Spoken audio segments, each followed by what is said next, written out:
Salve, salve, senhoras e senhores! Estamos aqui mais uma vez para trocar uma ideia nessa videoaula e dessa vez o nosso tema é Segundo Reinado, Política Interna. Dá uma olhada contigo aqui, ó. Política Interna do Segundo Reinado. Lembrando que o Segundo Reinado é um período que vai de 1840 até 1889 e nós vamos dividir a discussão sobre o Segundo Reinado em temas. Então nós vamos pegar o período inteiro e vamos discutir política interna. O que é a política interna? As relações de poder dentro da sociedade brasileira. Como é que o Dom Pedro II lidou com o poder, lidou com os grupos e facções políticas, com as revoltas e tudo mais que aconteceu nesse período. No período do Segundo Reinado inteiro. Aí na segunda aula dessa sequência, nós vamos conversar sobre ainda o Segundo Reinado, ainda o período inteiro, mas nosso tema vai ser economia. A aula 14 trata do que a gente chama de modernização conservadora e a expansão da cafeicultura enquanto base da economia brasileira. Como é que o Brasil se modernizou sem mudar as estruturas e qual foi o papel, a importância crucial do café nesse processo. A terceira aula dessa sequência, nós vamos conversar sobre Segundo Reinado, Segundo Reinado, a questão da sociedade da escravidão. Nas aulas 15 e 16, vamos discutir a maneira como as transformações econômicas e históricas que estavam acontecendo no Brasil e no mundo afetaram a formação da sociedade brasileira e, portanto, foram dando um sentido de decadência para a escravidão e o surgimento de novas formas de trabalho, novas relações sociais. Na quarta aula dessa sequência, a gente vai conversar sobre a política externa, a relação do Brasil com os outros países da América do Sul e do mundo, especialmente a Inglaterra, para tentar entender como é que Dom Pedro I lidou com essa questão internacional durante o seu reinado de 1840 a 1889. A última aula da sequência de Segundo Reinado, nós vamos tratar de um tema muito específico, que é o declínio do Império. Nós vamos conversar sobre os anos finais do governo Dom Pedro II e como é que um reinado tão longo, de 49 anos de duração, dá uma olhada, 49 anos de duração. Como é que esse segundo reinado, de repente, foi derrubado por um golpe militar bem mequetrefe, dado pelo Marechal Deodoro, em 15 de novembro de 1889. Então é essa a nossa sequência, belezinha? Só para vocês estarem informados e localizados, vamos começar falando sobre o nosso amigo Segundo Reinado, a partir de 1840 então. Para isso, nós precisamos relembrar uma coisa importante, que é a seguinte: o Segundo Reinado começa em 1840, após um episódio muito importante da história política do Brasil, chamado de Golpe da Maioridade.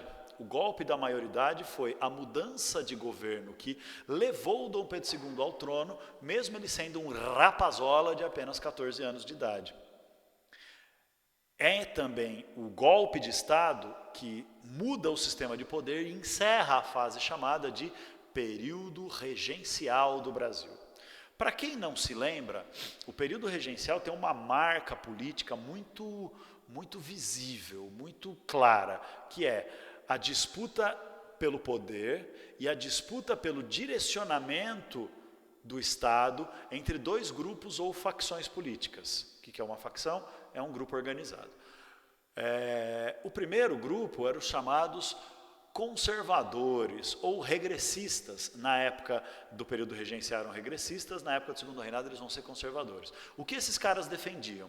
Defendiam que o Brasil deveria ter um governo altamente forte, centralizado, um governo central muito forte, que tirasse a autonomia regional e das províncias. Naquela época não havia estados no Brasil, havia províncias. Tirar a autonomia das províncias para impor esse governo forte, centralizado, que fosse capaz de unificar a sociedade de forma autoritária. O outro grupo, o segundo grupo, a segunda facção, são os chamados liberais ou progressistas. Na época da regência, esses caras eram chamados de progressistas. No Segundo Reinado, eles vão ser chamados de liberais. O que defendiam os liberais? Eles tinham uma visão mais liberal de sociedade. Não, sério que os liberais tinham uma visão liberal? Pois é, ninguém poderia imaginar isso. Mas os liberais defendiam uma descentralização do poder.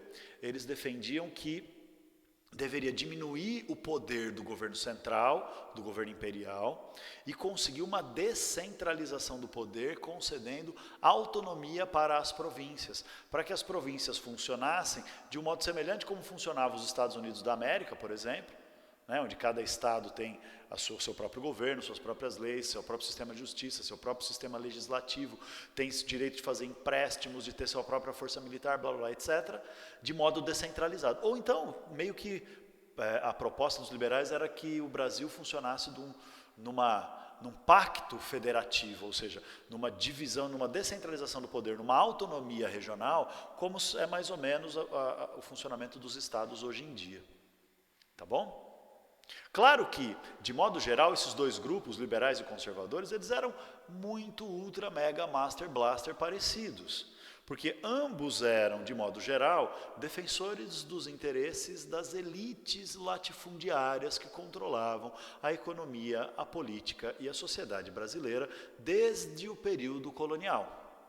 Essas elites latifundiárias, os grandes fazendeiros, concordavam claramente que não devia nem se imaginar a possibilidade de reforma agrária, de redivisão das terras, para acabar com a concentração de terras na mão dessas elites.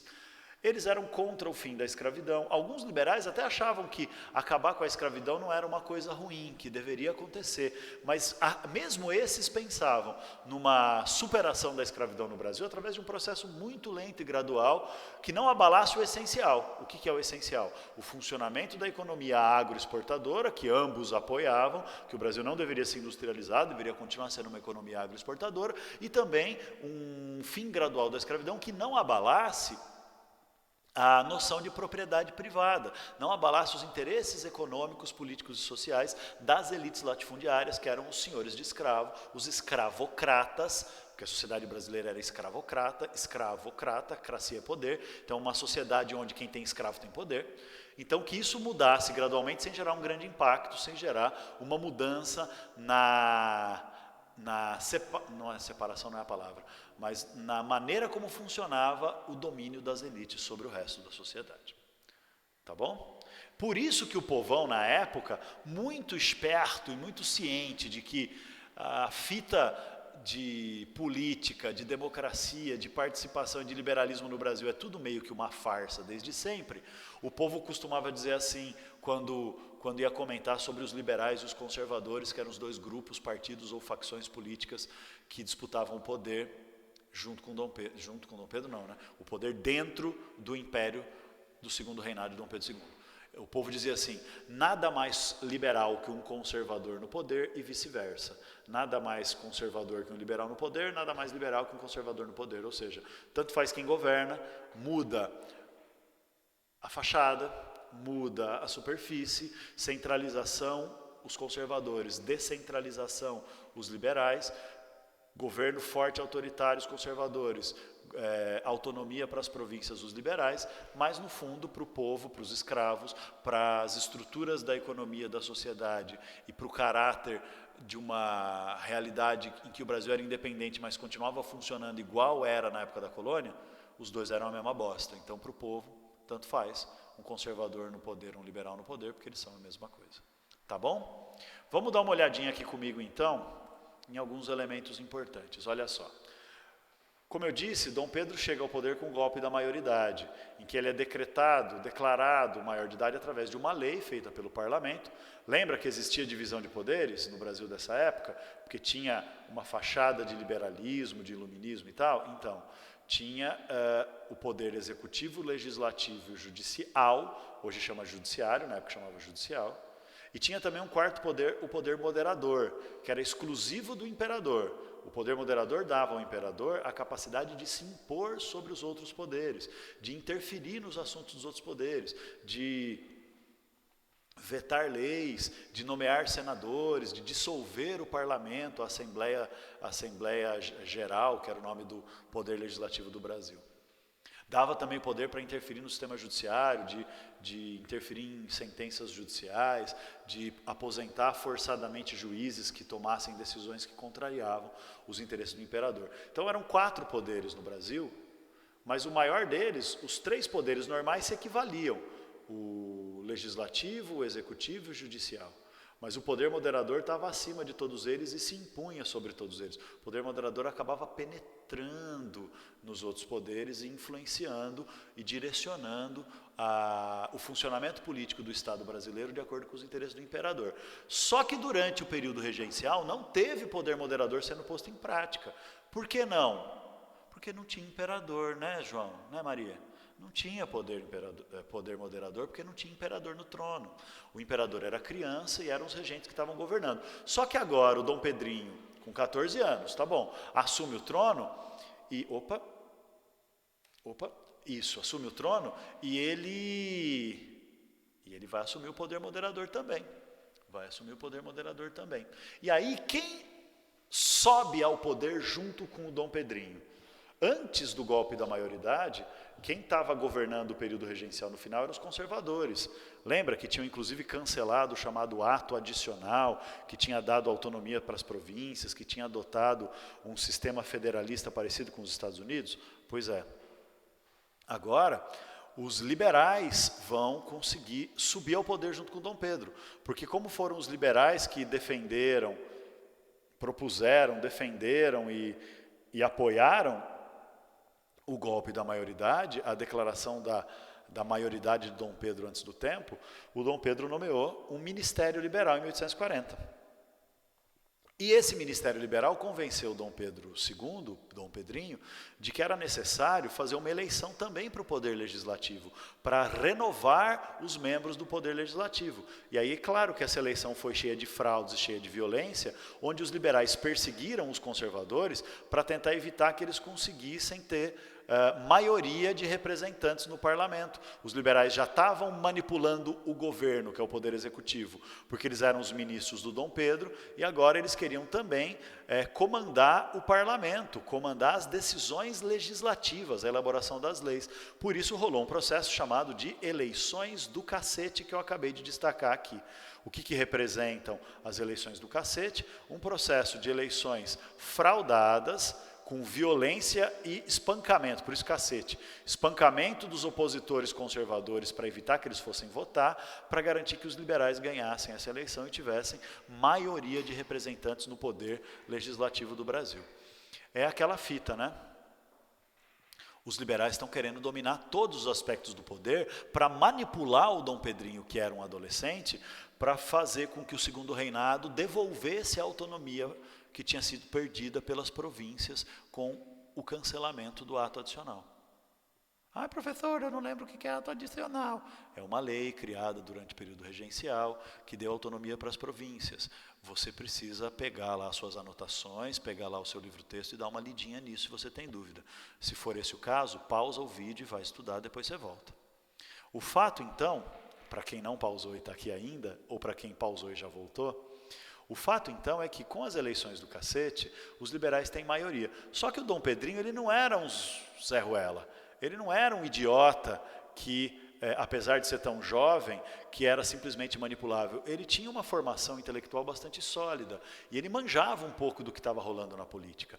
Então ele sabia que ele queria o apoio dos liberais, mas não queria perder o apoio dos conservadores. Então, o que ele fez? Ele manteve uma boa relação com os conservadores nesse primeiro ano. E aí, com a influência dos conservadores, o que é que o Dom Pedrinho foi percebendo? Que ele estava sendo manipulado pelos liberais. Por isso, em 1841, olha aqui, o Dom Pedro demite todos os seus ministros liberais e nomeia um novo gabinete ministerial. Os ministros são os assistentes do imperador nas áreas específicas do governo, os ministérios, e o Dom Pedro nomeia um gabinete de ministros conservadores. E claro que essa fase vai ser uma fase de fortalecimento do poder dos grandes fazendeiros, ok? Mas vai ser uma fase de centralização do poder. Por quê? Porque quando Dom Pedro nomeia conservadores demitindo os liberais, muitos grupos de liberais, principalmente em São Paulo e no Rio de Janeiro, fazem um monte de pequenas revoltas contra Dom Pedro II e seu governo. E aí, para controlar essas revoltas, o Ministério Conservador, junto com Dom Pedro II, a partir de 1841, Vão estabelecer penas mais duras para quem participar de rebeliões políticas, de revoltas contra o governo. Então eles vão fechar o cerco de uma centralização, de um autoritarismo, de uma repressão cada vez maior. Vão recriar o Conselho de Estado, que era um órgão especial que aconselhava o imperador no uso do poder moderador, então acabando com, de uma vez por todas, a descentralização do poder e autonomia das províncias. Dom Pedro só tinha que ouvir o conselho e ele decidiu o que ele quisesse.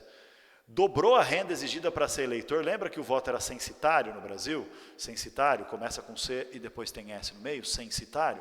Então, a política brasileira, o povo votava para escolher deputados e senadores, o povo, mas não era o povão, né?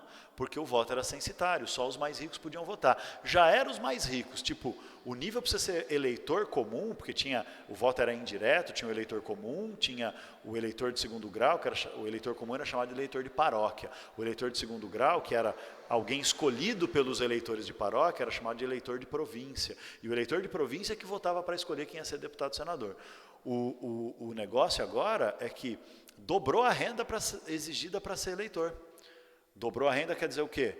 Que um eleitor normal tinha que provar que tinha 100 mil réis de renda por ano, coisa de classe média muito alta. Agora tem que ter 200 mil réis por ano. O eleitor de segundo grau, que é o cara que realmente vai votar para escolher deputados e indicar senadores, ele tinha que ter 200 mil por ano. Não é que ele tinha que pagar, ele tinha que provar que ele tinha 200 mil por ano. Agora ele tem que provar que ele tem 400 mil por ano. E para ser candidato a deputado tinha que ter 400 mil, agora tem que ter 800 mil. Para ser candidato a senador tinha que ter 800 mil, agora tem que ter 1.600.000 réis. Ou seja, cada vez menor o espaço da participação popular na política. E por último, essa primeira etapa em que os conservadores conseguiram derrubar os liberais e voltar ao poder, a partir de 1841, vai ter também o fortalecimento do cargo de chefe de polícia provincial. O chefe de polícia era como se fosse um comandante da repressão às revoltas contra o governo. Então, o chefe de polícia ele era o garantidor da ordem social. Isso significa tirar poder dos juízes que faziam essa função, de julgar quem participa em revolta e reprimir essas revoltas, tirar o poder dos juízes e dar o poder para o chefe de polícia, que era nomeado pelo imperador. Na verdade, era nomeado pelo Ministério do Interior. O ministro do Interior nomeava o chefe de polícia. E quem nomeava o ministro do Interior era o imperador. Então, o imperador nomeia o chefe de polícia, o imperador nomeia o ministro do Interior, o ministro do Interior nomeia um chefe de polícia para cada província. Percebe, então, que aumentou a centralização do poder? Porque, no fundo, quem decide, quem vai comandar a repressão às revoltas e a força militar em cada província, não é o presidente da província, não é o governo provincial, não é a justiça provincial. Quem decide é o imperador através do chefe de polícia provincial? Então, é isso. Nesse cenário, minha gente, adivinha o que vai acontecer? Vai acontecer um monte de coisa, mas uma das coisas que vão acontecer é isso aqui. Ó. Em 1842, esse gabinete de conservadores que voltou ao poder a partir de 1841, eles vão conseguir convencer Dom Pedro que a eleição do cacete é uma eleição fraudada, o que é verdade, baseada na violência e na manipulação, o que é verdade, e que isso ajudou os liberais a vencerem essa eleição do jeito distorcido. Tudo verdade.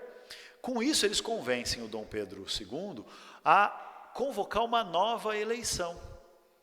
Para dizer, olha, aquela eleição está cancelada, o Dom Pedro tinha um poder moderador e podia fazer isso, né? Aquela eleição está cancelada, a gente vai fazer uma nova eleição, e nessa nova eleição a gente vai eleger um novo parlamento. Beleza, isso aconteceu. Elegeram um novo parlamento. Só que você acha que teve menos cacete na eleição que os conservadores comandaram?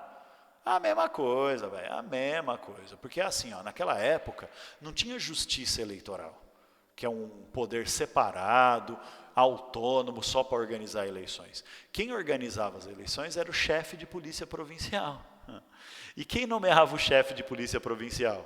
O ministro do Interior. E quem nomeava o ministro do Interior? O imperador.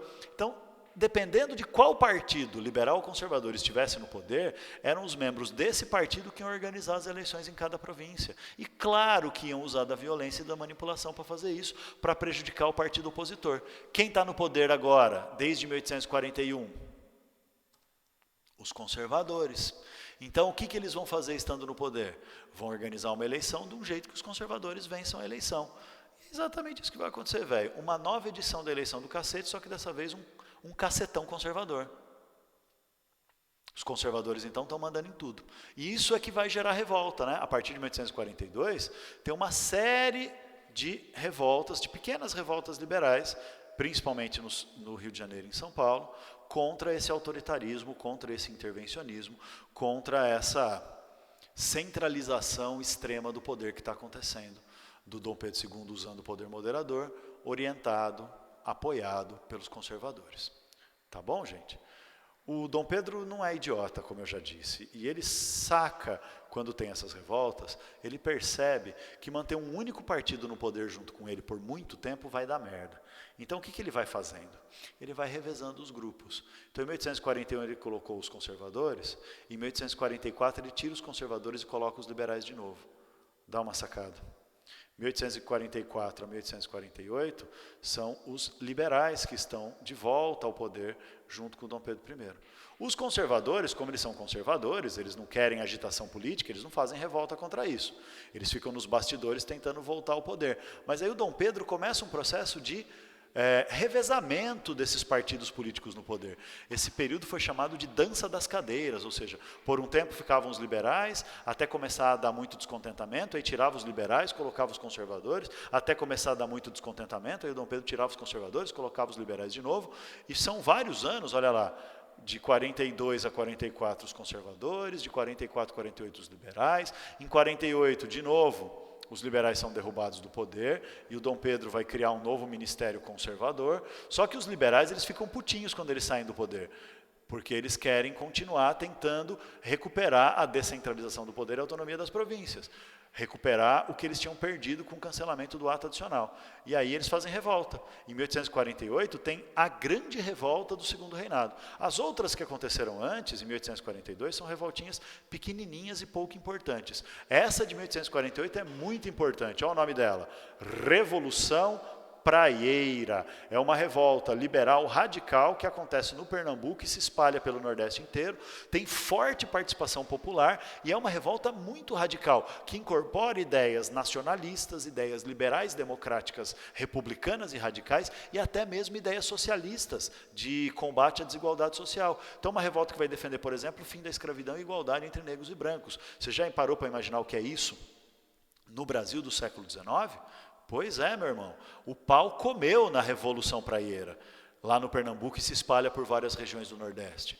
E o governo teve muita dificuldade de esmagar. Você lembra, eu estou vendo sua cara de quem lembrou, você lembra que em 1848 teve uma outra revolta que nós já estudamos lá na França? Como? Não, a Primavera dos Povos, lembra? Primavera dos Povos, a primeira revolta que teve influência de ideias socialistas, misturada com nacionalismo, misturado com ideais republicanos, liberais, radicais, é a mesma coisa. Essa Revolução Praieira de 1848 é um desdobramento daquela Primavera dos Povos que começou na França em 1848. Então, uma revolta muito importante. Tudo bem, minha gente? Beleza. Em 1848, o Dom Pedro percebe que ele tem que fazer algumas coisas. Uma das coisas que ele percebe que tem que fazer é isso aqui, ó. A adoção do parlamentarismo. Dom Pedro tem uma ideia genial. Isso acontece, eu esqueci de colocar a data aqui no esquema, geralmente eu coloco essa data na lousa, mas você anota aí, por favor. O parlamentarismo é adotado no Brasil a partir de 1847, um ano antes da Revolução Praieira, mas a Revolução Praieira mostrou que o parlamentarismo talvez fosse uma solução inteligente. O que é a ideia do parlamentarismo? Vamos lá. Primeiro eu vou explicar o que é o parlamentarismo real, como aconteceu na Europa. Depois eu falo como é que era esse parlamentarismo que foi criado no Brasil do Segundo Reinado. A ideia original do parlamentarismo é que o rei, quando o país é uma monarquia, ou o presidente, quando o país é uma república, ele não deve ter o poder de governar. O rei ou o presidente da república passa a ser apenas passa a exercer apenas a função de chefe de Estado. O que quer dizer chefe de Estado? Quer dizer aquele que é o representante internacional do país. Então, ele não governa, o chefe de Estado não governa. Esse é o chefe de governo. O chefe de Estado, ele comanda a representação oficial do país. Ele é como se fosse um representante do Estado brasileiro, nas relações internas da política e nas relações externas da política. Então, negocia tratados internacionais, participa de congressos. Isso tem que ter em todo o país, né? Tem que ter em todo o país. No parlamentarismo tem um cara só para isso, que é o rei ou o presidente. O chefe do governo, que é quem realmente vai pegar o dinheiro dos impostos, decidir como gastar, fazer decisões governamentais e planos de governo, esse é o chefe de governo. Esse é um cargo especial chamado de primeiro-ministro, ou chanceler, ou chefe de gabinete ministerial. No caso da Inglaterra, que foi onde o parlamentarismo foi inventado, chama primeiro-ministro. No caso da Alemanha, que adotou o parlamentarismo no século XX, chama chanceler. No caso do Brasil, dessa época do Dom Pedro, chamava chefe do gabinete ministerial. De todo jeito é a mesma ideia, primeiro-ministro, chefe de governo. Só que ele não é, no parlamentarismo de verdade, o primeiro-ministro não é um cargo indicado, é um cargo, não é um cargo ligado ao presidente da República ou à monarquia, é um cargo indicado pelo parlamento, nomeado pelo parlamento. Então é meio que um lance assim, o povo escolhe quem vai fazer parte do parlamento, os deputados e tal, os representantes legislativos.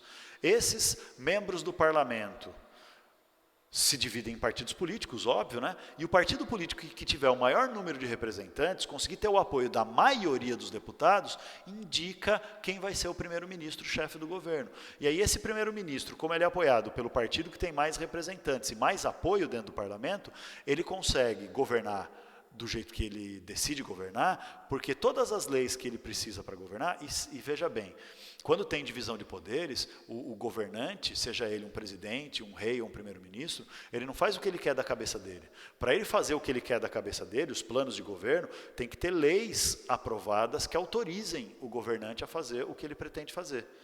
Num parlamentarismo, como o primeiro-ministro é escolhido pelos partidos políticos que têm maioria no parlamento, tem uma ligação forte entre governo e maioria do parlamento, de modo que o governo governa de acordo com o plano de governo dos partidos que se uniram para eleger aquele primeiro-ministro. Então o povo elege o parlamento e o parlamento, quem tem maioria no parlamento, escolhe quem é o primeiro-ministro. E o governo funciona assim, com uma certa integração entre o poder executivo, que é o governo, e o poder legislativo, que é o parlamento. Por isso chama parlamentarismo, porque aumenta muito o poder do parlamento. Tranquilo? Se não estiver tranquilo, se tiver dúvida, depois você me manda mensagem no WhatsApp, ou no Hangout, ou no qualquer tipo de comunicador digital que a gente possa se comunicar. Pelo Google, sei lá eu. Mas enfim, a gente vai conversando. Qual é a ideia do Dom Pedro ao criar o parlamentarismo? Ele estava percebendo que estava dando muita treta entre liberais e conservadores. E a revolta que aconteceu um ano depois, a Revolução Praieira, só comprovou isso, né? Que era muito arriscado deixar liberais e conservadores ficar tretando. Por que era muito arriscado deixar liberais e conservadores ficar disputando o poder, tretando e fazendo revolta? Porque, dependendo de como as coisas andassem, essas revoltas, como foi o caso da Revolução Praieira, podiam ganhar apoio popular, características de apoio do povão, participação do povão, e o povão não vai lutar só para quem vai governar, é liberal ou conservador?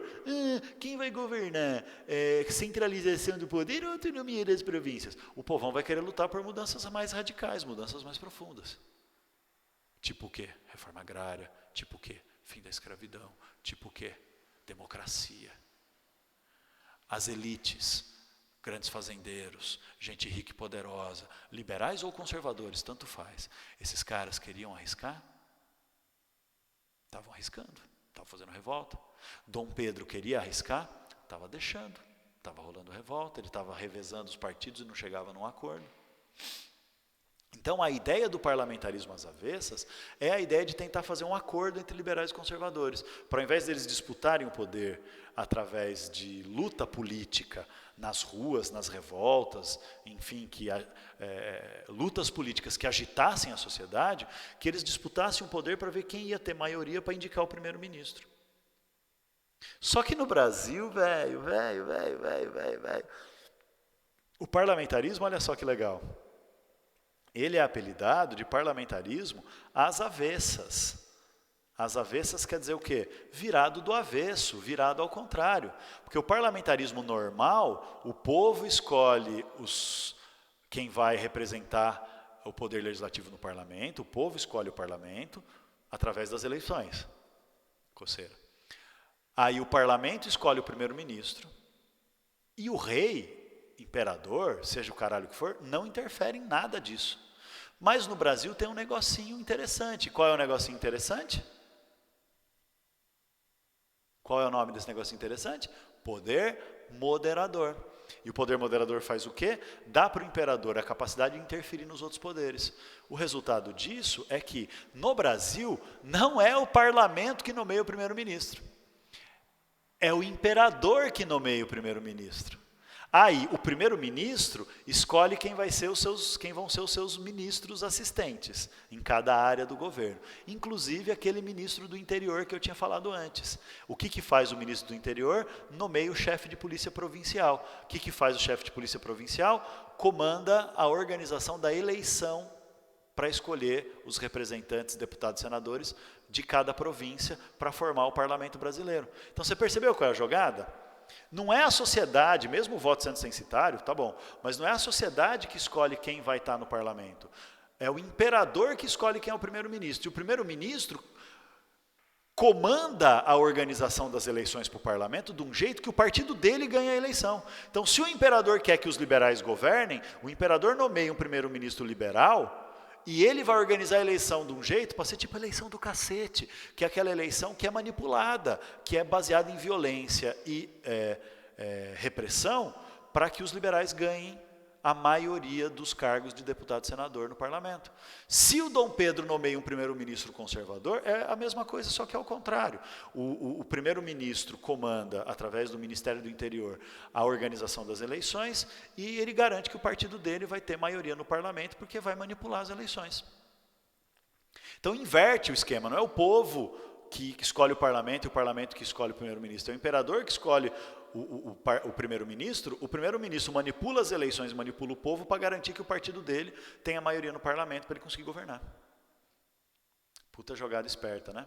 Aí o que acontece? Por que é uma jogada esperta? Porque Dom Pedro não vai mais governar o Brasil, ele só vai interferir quando ele achar que tem algum problema muito sério, usando o poder moderador.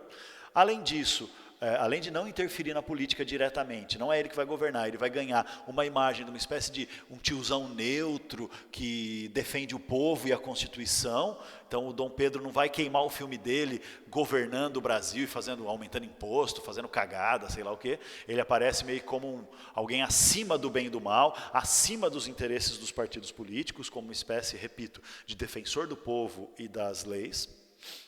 Além disso, Dom Pedro deixa liberais e conservadores felizões, porque agora eles vão governar a porra do país.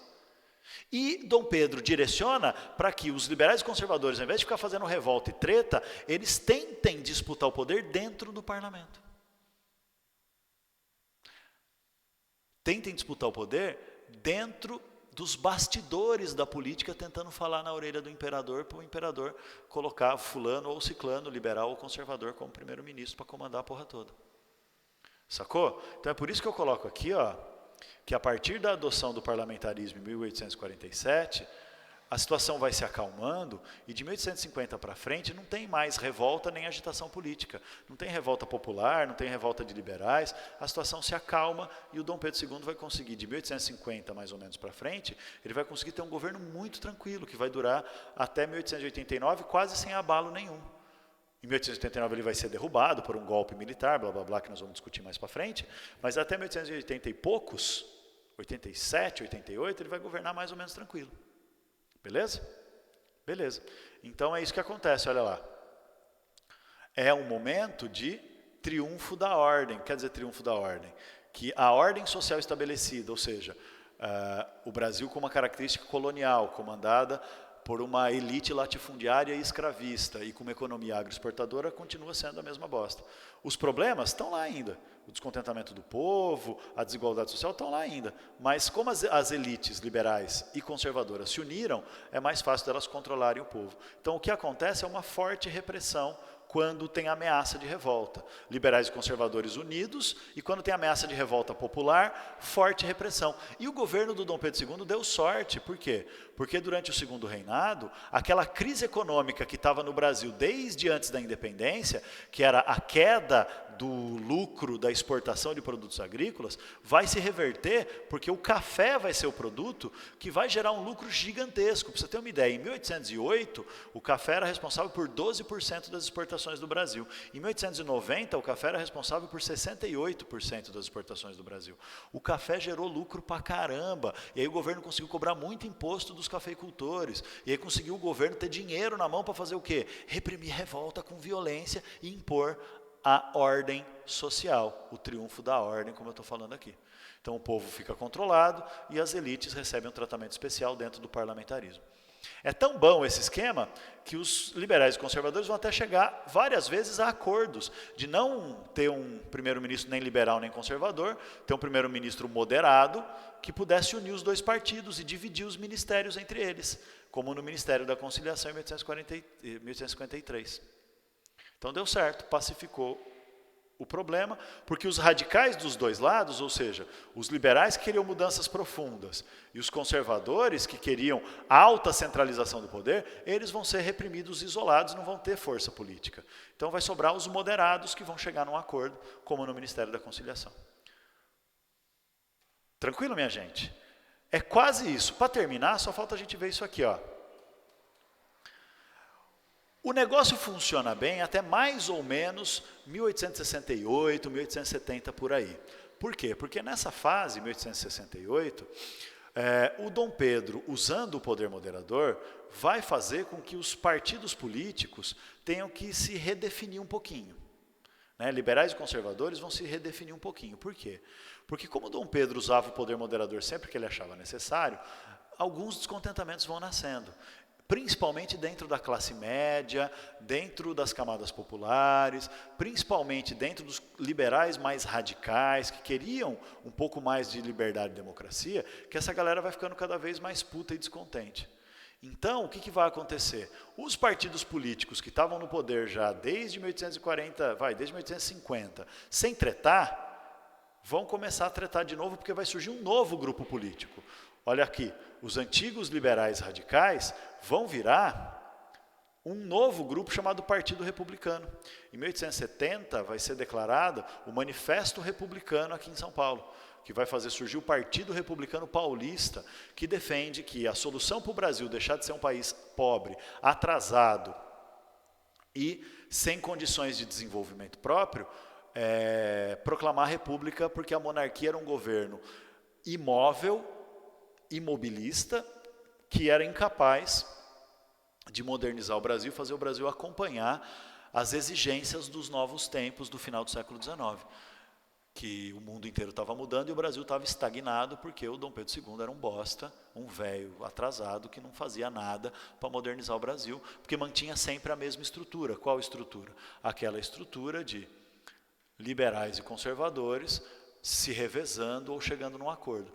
Nesse cenário, então, até os liberais, vendo nascer o Partido Republicano, que é um novo grupo político que vai ganhando força aos poucos, depois a gente discute como é que o Partido Republicano ganha força, mas os liberais vão ter que também se reinventar. Enquanto os conservadores passaram a defender simplesmente que tudo continuasse sendo como já era, a manutenção do modelo, os liberais vão querer algumas mudanças. Olha só, eles vão começar a defender algumas reformas, algumas mudanças, para evitar uma revolução popular, ou para evitar que os republicanos conseguissem tomar o poder.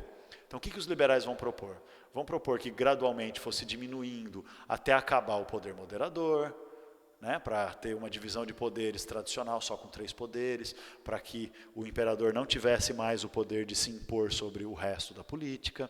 Eles vão defender, então, que, precisa de federalismo, que é a descentralização política administrativa, ou seja, dar autonomia para as províncias, descentralizar o poder, deixar cada região ter o seu funcionamento próprio, com seus 3 poderes, executivo, legislativo e judiciário, governo, parlamento e justiça, funcionando também em nível provincial. em cada província, vão defender reformas eleitorais para ir acabando com o voto censitário aos poucos, para criar um sistema em que pelo menos aquelas pessoas da classe média, das cidades e tal, pudessem participar das eleições, das votações, para dar uma acalmada, né? Porque eleição é um puta jeito de manipular as pessoas, porque na eleição o povo fica achando que vai conseguir mudar as coisas pelo voto e não consegue, porque é eleito quem tem mais influência e quem tem mais poder econômico. Porque tem que ganhar o voto, e para ganhar o voto tem que ter propaganda para ganhar influência. Só que aí o povo não elege um governo, elege representantes para o parlamento, fica puto porque a coisa que o povo queria não acontece, mas aí o povo fala assim, não vou me revoltar, por quê? Porque daqui 4 anos tem eleição de novo, então na próxima eleição a gente tenta acertar. E os liberais, eles perceberam que isso é uma puta ferramenta política, né? Criar uma democracia sob controle é mais fácil de controlar o povo, de fazer o povo achar que é o próprio povo que manda, e assim ficar mais calmo. Também vão defender que gradualmente seja extinta a escravidão, porque a escravidão era um sinal do atraso da economia brasileira, e o Brasil estava sendo pressionado pela Inglaterra e outros países europeus a acabar com a escravidão. Esses caras estão defendendo isso também, por quê? Para gradualmente mudando o Brasil, para não deixar explodir uma revolução, para não deixar explodir uma revolta muito grande, para não deixar ter uma revolução republicana, radical, democrática, enfim, o que seja. Então, de 1868 para frente, de 1868 até o final do governo imperial, do governo Dom Pedro II, são essas as forças políticas em disputa. O Partido Republicano, que vai ganhando força devagarinho, mas vai ganhando força. Os liberais, que vão defendendo mudanças, tentando não deixar os republicanos ganharem força e nem deixar ter uma revolta. E os conservadores, que acham que foda-se, tem que manter do jeito que está e esmagar quem é contra isso. Tá bom, gente? Então é isso por hoje. É isso nessa aula sobre o Segundo Reinado e sua política interna. Eu vou encerrar por aqui, e no nosso próximo encontro sobre História do Brasil sobre o Segundo Reinado, nós vamos tratar da questão econômica, modernização conservadora e a importância do café, da cafeicultura para as transformações do século XIX. Beleza, minha gente? Muito obrigado pela atenção de vocês. Qualquer coisa, nós estamos juntos aí nas redes sociais e nos meios de comunicação instantâneos, nas várias plataformas, e me procurem. Um abraço, um beijo e até a próxima.